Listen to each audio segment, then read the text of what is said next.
Oke, kita langsung menuju ke Pak Cepi. Pak Cepi tadi kan sempat menyampaikan Pak ya, kenapa kemudian PBB ini belum bersikap karena memang alasan politik. Ini kenapa Pak? Memang apa resikonya jika PBB ini kemudian melakukan penyerangan balik ke Israel? Ya. Yang pertama adalah PBB sebenarnya dia harus bertindak sebagai wasit yang adil. Ya. Tetapi semua orang udah tahu bahwa keberpihakan PBB terhadap kekuatan Barat itu jelas sekali. Dan lobby Israel di Amerika itu juga sangat kuat. Jadi kalau kita melihat dari situ clear pasti ada keberpihakan. Ya. Yang kedua, kita baru dengar misalnya digelar Terminal High Altitude Area Defense. Ya. Itu adalah sistem pertahanan udara yang paling modern yang dikembangkan sejak Ronald Reagan. Itu adalah sebuah sistem pertahanan udara yang merupakan pagar imajiner yang akan membendung ICBM, Intercontinental Ballistic Missiles dari Pakta Warsawa yang menuju ke negara-negara NATO. Dan teknologi itu berkembang terus dan sekarang dia melihat bahwa Israel yang mempunyai the best national air defense system ternyata bisa jebol. Nah, dia berikan bantuan dengan mengirimkan itu TAD tadi itu, Terminal High Altitude Area Defense. Maksudnya jelas dia membantu Israel dalam hal ini.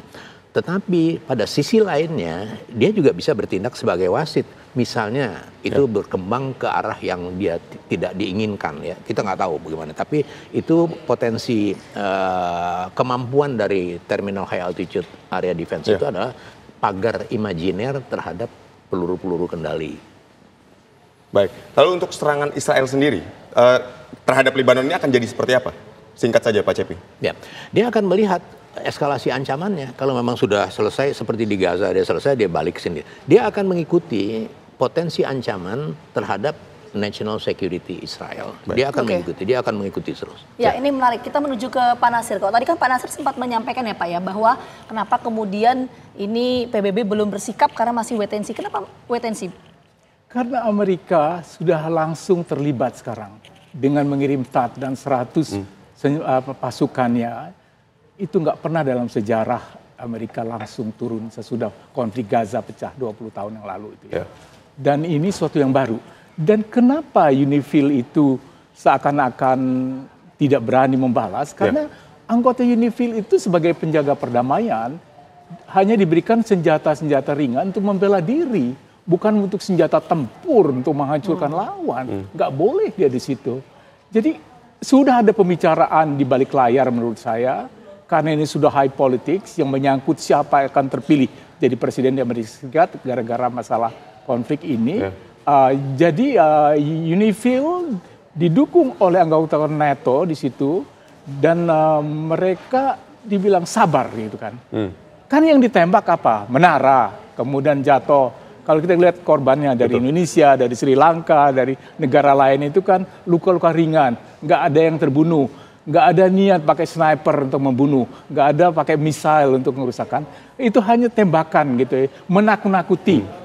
Say war message-nya. You better go. Sebelum sesuatu terjadi. Apa yang terjadi? Apakah perang final ini besar-besaran? Apakah lebih dari ratusan ton bom akan dijatuhin di Beirut? Kita nggak tahu, ini semua lagi bermain.